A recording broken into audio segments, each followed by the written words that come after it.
Well, we mentioned the polls earlier in the program with the campaign strategist, and here now with a closer look is polls analyst Eric Grenier, the founder and the writer of the Writ. Eric, hello.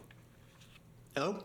So listen, let's start with the numbers that you looked at this week to kind of come up with your analysis. What exactly were you looking for? Well, I've been looking to see if there's been any change in the polls over the last little while, because we have seen every day there's been 3 daily tracking polls that have been coming out, and they have shown some variation from day to day. But when we've seen some of the other polls that have been coming out, the online polls in particular, these weekly polls that give us a little bit of a starting point for every week to look at how the trend lines are moving, really haven't seen much movement at all. Behind those day-to-day fluctuations that we've seen in some of those surveys, there seems to be the same solid trend that the Liberals are leading the Conservatives by usually around 6, 7, 8 points. The New Democrats are below 10% in the polls, and while it does change from day to day, there doesn't actually seem to be a developing trend line that we can say is heading into these last 2.5 weeks of the campaign. Okay, so if there's not been much movement in the top line numbers, what about other factors like leadership impressions, trust? Are you seeing any movement there? We're seeing that Mark Carney's numbers are holding up pretty well because that was the big question at the beginning of the campaign, whether they would. He had high positive ratings, pretty low negative ratings at the outset, and we've seen that those are holding firm. We've seen numbers from Abacus data that shows that Mark Carney is still above water in negative versus positive impressions. Polling by the Angus Reid Institute also showing that there's a big gap between the people who like him and who dislike him. And for Pierre Poilievre, we're not really seeing an indication that his image is improving. We're not also seeing that it's getting much worse. There is some disagreement there in terms of the polls, but he is still more disliked than liked. And we're not seeing an indication that he is about to take off in the polls, that his numbers have improved so much that the Conservatives should have hope that in the next coming days their voting intentions will catch up. So it still looks like a pretty stagnant campaign when it comes to public opinion, that where people were in those first 7 days of the campaign, it is still where they are today. Although, and I know that it's not necessarily included in the polls that you use for today's analysis. There is this spread when you look, for example, at an Ipsos or an Abacus up against other polls. There seems to be a discrepancy with the numbers that they're reaching versus others. What do you make of that?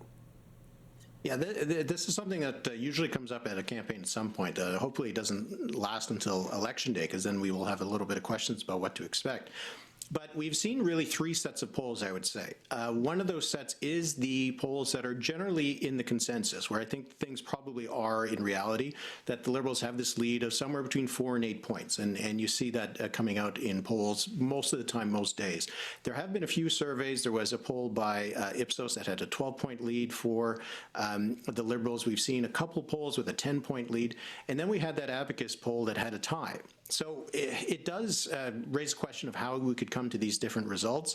You can't really explain it all by margin of error. I think there would be some methodological factors, weighting choices, but the consensus is now moving towards much more that Liberal lead, because even Innovative Research Group, which had been one of the other polls that was showing a neck-and-neck race between the Liberals and the Conservatives, new numbers they put out yesterday had the Liberals ahead by about 5 points. So I think we're starting to see more of the pollsters move to that kind of portrait.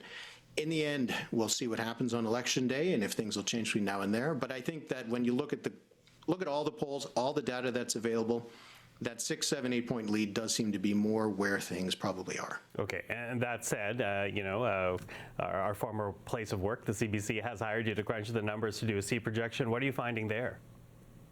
Well, there I find that it's kind of surprising numbers. When I plug them into my model and I get 200 seats for the Liberals, which is where they are right now, I have to say that I find it hard to believe, but not because I don't believe the own numbers, just because it shows how much things have shifted so much in the last little while. That right now the Liberals would probably win somewhere around 200 seats, depending on how things work out with some of the NDP incumbents and questions about whether the Liberal vote is really going to rise as much in some unexpected places, but that would be somewhere around 200 seats. The Conservatives would be somewhere close to around 120, more or less where they were last time. The Bloc Québécois dropped to about 20 seats, and then the NDP, that's the question. The numbers would suggest that they should be in the low single digits.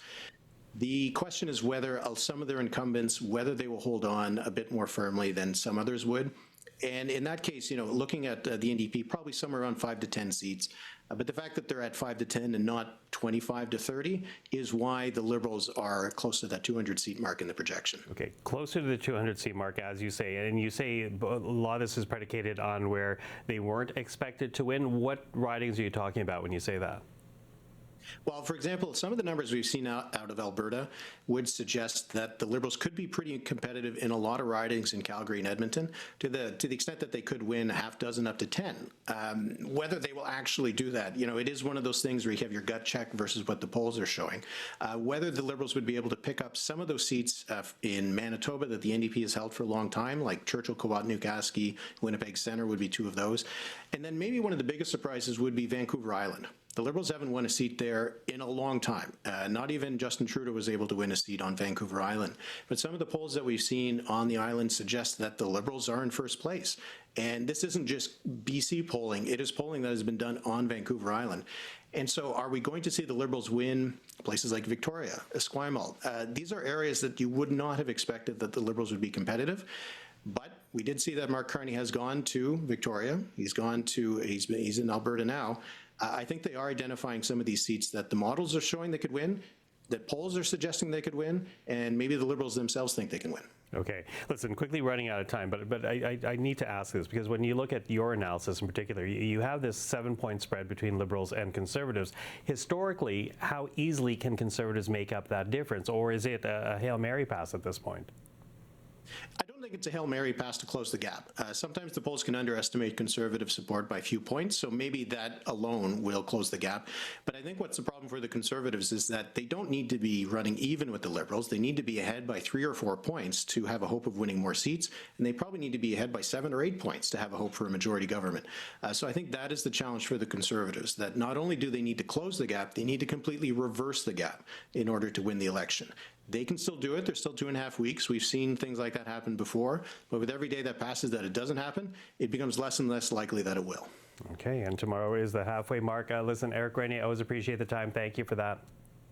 All right, thanks.